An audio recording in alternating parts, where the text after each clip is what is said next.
you're looking at here is the IBM cell blade chassis. Down here is the H-chassis servers where all the blades go.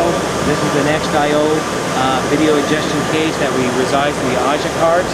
And this whole device right here, fully populated, or as you see right here, about $100,000 from IBM would give you all of the capabilities of doing 2 live HD channels at once.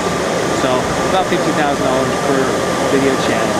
Going forward from there, by populating additional blades down there, you can do additional channels for about $20,000 to $25,000 a piece on top of that.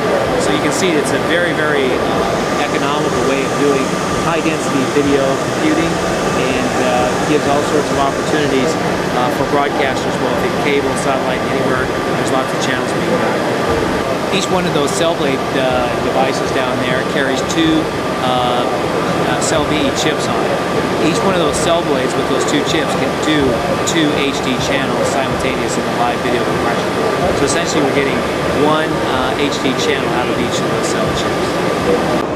What we're demonstrating here at the National Association of Broadcasters Convention is, if you look right here, this is the flow chart of exactly how we're doing the video compression. Essentially what we're showing over here, this is any type of video input coming in. It could be from a camera, stored content, and so forth. It's coming into our ingestion process here, which is the video capture card. Then we're going into the cell blade center, and this is where all of the magic of the Codexis technology resides, is on those cell blade processors. The output, of course, is utilizing all of our various versions of the Codexis codecs that are coming out, and it's a single codec that's coming out to this device right here.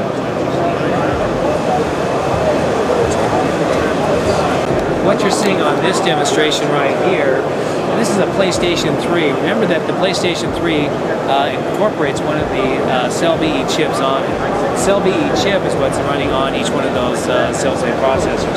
So this has actually been one of our development platforms, is having the programmers actually utilize PlayStation 3s for doing some of their product development. And anyway, what we're showing up here on this screen right here is actually showing the transcoding going on with our cell blade processor, going from MPEG-2 to HR264. We're really excited about our new partner here at National Association of Broadcasters Convention, where we announced the Fixstars Group as our programming partner in Japan. PX cab, and this will actually fit in a standard PC.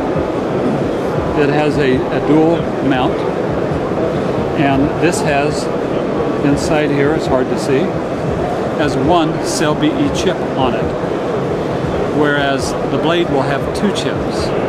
So this will allow to go to a prosumer market, a less expensive but still a very robust product. This may be the smaller companies. We had one in earlier today who's doing event broadcasts for major sporting organizations. So they do wireless connection, they want to broadcast out. So one of these, because it's an SD and it's an application that's going to go out IPTV, this would be just fine for what they do. It's mobile, they need to move it around, so this is a floor mount desktop kind of computer. Now as far as, so that's real time, is this able to do real time? This will do real time also. This doesn't have the firepower that does. So this isn't going to compress quite as much as that? Well, yeah, it'll be less channels, maybe less channels. Yeah.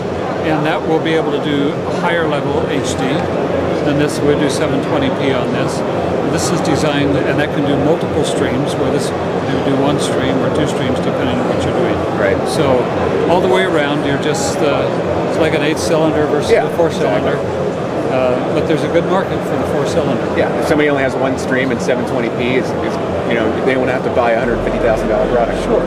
Yeah, and if you're a big broadcast company and you're doing a lot of stations, you're a cable company, then this is very important for you.